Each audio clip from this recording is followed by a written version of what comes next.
Whenever I revisit the Sasuke Retrieval Arc, there is always one line that stands out to me. A statement made by Gaara shortly after Kimimara's defeat. He says that Kimimaro reminds him of Naruto, a claim that always piques my interest. Kimimaro is their enemy, a cruel foe that literally threatens to kill his own allies if they aren't useful to him. Gaara must be off base. Or is he? Gaara states that the commonality the two share is that they both relentlessly defend those precious to them, even if they're evil. He even calls Kimimaro brainwashed. It may be fair to label Kimimaro's adherence to Orochimaru that way, but what about Naruto and Sasuke? The answer Kishimoto delivers to us through the Sasuke Retrieval Arc is yes. During this arc, Kishimoto brilliantly explores the meaning of trust, understanding, and when protecting a precious bond devolves into one-way idolization. All throughout the Sasuke Retrieval Arc, Kishimoto demonstrates the power that comes from forging true bonds. The Sound 5, Orochimaru's unit responsible for bringing Sasuke to Orochimaru, is a crack squad that's clearly worked together on many missions. We earlier see them work together to defeat two Leaf Jonin and even members of the Anbu. In comparison, Shikamaru's team is the literal definition of ragtag, as Shikamaru decides on his team roster of mere genin entirely spur of the moment. But you probably know, since you clicked on this video, that our improvised squad of children will go on to defeat the Sound 5. Why? Because they had something that the Sound 5 did not have: trust and bonds. From the beginning, the team is a mess. Neji, Kiba, and Naruto all question Shikamaru's ability to lead the team, and Shikamaru admits that personally, he isn't in a rush to risk his life to save Sasuke. But they all, Shikamaru included, put that aside and give the mission their all, because of their sense of camaraderie. As Leaf Shinobi, none of them are willing to lose a comrade. Even if they aren't perfect friends, that bond unites them. On the other hand, the Sound 5 are a well-organized but very disunited bunch. They regularly criticize and insult one another, and they don't give much thought to each other's lives. The Leaf Genin at least hesitate to leave their comrades to 1v1 death matches, but the Sound 5 largely don't care about anything other than getting the job done, punctuated by Kimimaru telling Teiyu that he isn't going to kill her so she can complete her mission. The Sound 5 also assume throughout the arc that Shikamaru was using his friends as pawns or sacrifices to further his mission. Shikamaru reminds them that he has faith in all of his friends, something the Sound 5 cannot seem to grasp, and Shikamaru leaves him to fight alone because of that trust. In each of the Sound 5 fights, the power of those bonds Shikamaru boasts about is demonstrated. When Jirobo captures the entire team, Shikamaru hatches a plan to help them escape by pretending to betray them. Shoji, his closest friend, is able to recognize the bluff immediately, and acts in anticipation to assist him by restoring his chakra discreetly. This incident is the last where Naruto and Kiba doubt Shikamaru, because Shikamaru proves to them that they can really trust one another with their lives. Following their success, Choji's fight with Jirobo is a testament to the power of that trust. Choji does not win because he refuses to die, or because Jirobo insults him. No, Choji goes ballistic because Jirobo insults Shikamaru throughout the fight, insisting that Choji was a throwaway pawn to him. The faith that Choji has in Shikamaru, and the knowledge that Shikamaru trusts him to the same degree, is what allows his explosive growth. His finishing line, calling Jirobo's insults unforgivable, is one of the most emotional, satisfying, and important moments of the arc, because it captures the essence of how strong a connection he has with Shikamaru. Choji's fight ends with him seeing the direction arrow Shikamaru etched into a tree for him, proof that Shikamaru never doubted that he would come out on top for a moment. Neji's fight with Kidomaru, while easily forgotten in the midst of such a long arc, also establishes similar themes as Neji fights with the bond he has with Naruto. Neji recalls how Naruto saved him from the darkness and allowed him to reclaim his life, seeking to defeat Kidomaru to assist his goal of saving Sasuke. Neji also notes that he can't give up because Naruto called him a genius. He realizes that too many people have faith in him for him to give up or fail. The trust he has in others, and the trust that he has received from them in return, give him the last bit of power he needs to pull off a miraculous comeback victory. One aspect of the Sasuke Retrieval Arc that I love is how Naruto's commitment to empathy and his ability to create bonds with anyone impacts the plot significantly. I am talking, of course, not just about Neji's contribution to the arc, but also the return of the Sand Ninja. The final three members of the Sound 5, Teiyu, Sakon, and Kimimaru, lose because the Leaf Shinobi, moments away from defeat, receive the aid of Temari, Kankuro, and Gaara.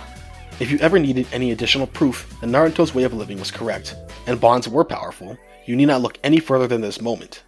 This is also a great way of demonstrating the famed power of friendship, which can manifest itself not just in power-ups a la Choji and Neji, but also through simply having your friends literally help you. The Sound 5, the more powerful and experienced squad, are defeated by makeshift teamwork and improvisation because Naruto's friends worked hard to forge powerful bonds. But in this joyous moment comes Gaara's ominous comment. If Naruto to this point has represented the power of bonds, then how did he become tied to Kimimaru? Gaara points out that the key is idolization. Bonds are a two-way street, an equal connection, as we will see far later in the series when Naruto uses his chakra to literally connect with people. But one-sided trust is not a bond, it is an obsession. It is indeed idolization, a form of worship, and in many ways, this does link Kimimaro and Naruto. Kimimaro was always fiercely loyal to Orochimaru, believing that he was important to Orochimaru because Orochimaru saved him from the destruction of his clan. But Orochimaru openly states that all he ever cared about was Kimimaru's rare Kikigenkai, the ability to weaponize his bones. Once Sasuke, a superior prospect because of his Uchiha bloodline and Sharingan, becomes an option, Kimimaro was quickly discarded.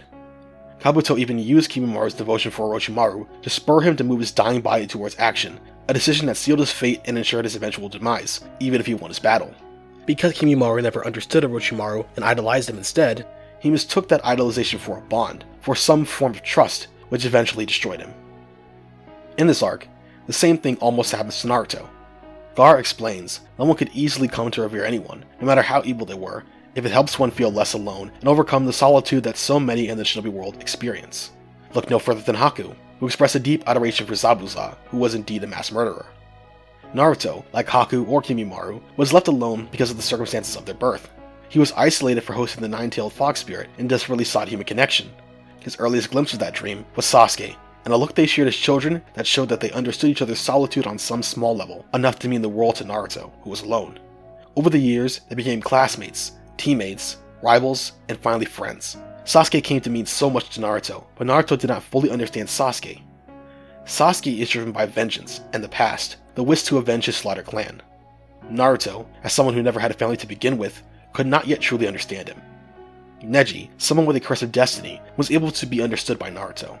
Choji and Shikamaru, two perceived losers with infinite potential, are also able to understand one another.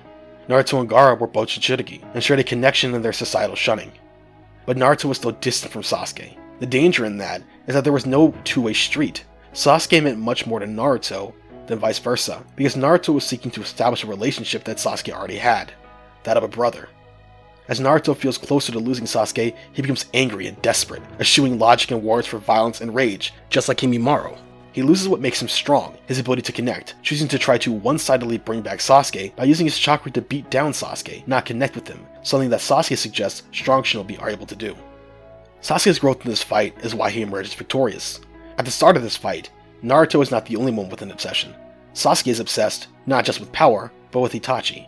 From a young age, Sasuke constantly sought to prove that he was Itachi's equal. But Itachi never looked at Sasuke as an equal, constantly keeping him at a distance with lies. This inequality in their relationship sends Sasuke down a dangerous path. After being betrayed by Itachi, who slaughtered his family and tortured him, Sasuke becomes obsessed with killing him. This is another form of idol worship, where Sasuke makes Itachi out to be somewhat of a god of his own, blindly following down the path that was laid out before him by his brother. The main difference between Naruto and Sasuke is how they act in the end. Naruto chooses to keep idolizing Sasuke and try to bring back somebody he clearly does not understand. Sasuke does the opposite, shunning Itachi's path and breaking away from his old mindset. Itachi tells Sasuke to gain power by killing his best friend, but Sasuke chooses to be his own man. By rejecting the blind fanaticism Kimimaro and Naruto display, he evolves, finding the strength to win and continue down his new, unique path. Sasuke does not revere Orochimaru or anyone else at the start of Shippuden, making his own team and doing things his own way. It is this path that naturally brings him into conflict with Itachi, Naruto, and others who will impact his eventual ideology. And by recognizing that Naruto is indeed his best friend, Sasuke makes an attempt to understand Naruto and respect the bond they created. Naruto, unable to do the same, disrespects Sasuke and their bond by not realizing what Sasuke was going through or the significance of his words and actions. Naruto misunderstands Sasuke and completely loses. But he isn't finished. Sasuke's actions proved that they did share some small bond, and it is up to Naruto to journey the world, learn, and come to understand Sasuke before they can reunite. The ending of the Sasuke Retrieval Arc, while dark at first, does not remain that way. That is because Choji and Neji, thought to be dead, came through in the end, meaning no one on the team died. Neji and Choji were able to survive because of the strength they drew from their comrades, and Shikamaru was saved by their knowledge that his trust in his team paid off. Even in failure, the most important thing to a shinobi is his bonds, a point shown by Naruto's refusal to give up on Sasuke and insistence on catching to and saving him at the end of this arc. By making this decision, Naruto, like Sasuke, embarks on his own unique path, one that his predecessors, like Jiraiya and Hashirama, were unable to do. In fact, the next arc, Kakashi Gaiden, is a perfect follow-up to this thematic message, revealing the origins of Kakashi's ideology, that protecting one's friends always comes first. Naruto is a series all about bonds, so it is great that Kishimoto makes an effort to explain that not all relationships are good. Whether it be something as obviously foolish as Kimimaro and Kabuto blindly following Orochimaru, a mistake which Sasuke avoids, or something as understandable as Naruto latching on to his best friend. Becoming overzealous in one's relationships makes one vulnerable and susceptible to being hurt, betrayed, or misled. The only way to forge a true bond is through mutual trust and understanding, a thing that Kishimoto explores throughout the rest of the story. This arc, and its placement right before the time skip, form an incredibly potent break in Naruto's story. This first portion begs the question of how two very different people can truly come to understand one another. This arc shows the promise of such a world through the struggle against the Sound 5, but also sets things back by showing Naruto's failure. Through the rest of the story, Naruto will grow and show that understanding is possible once he becomes wiser, tones down his idolization of Sasuke, and properly reaches out to him. Connecting to people can be scary, and sometimes you won't connect to someone you thought you understood. And yes, that can hurt. But Naruto's relentless spirit and empathetic nature prove that with enough effort, human beings really can forge true bonds with one another, bonds strong enough to overcome the deepest human solitude.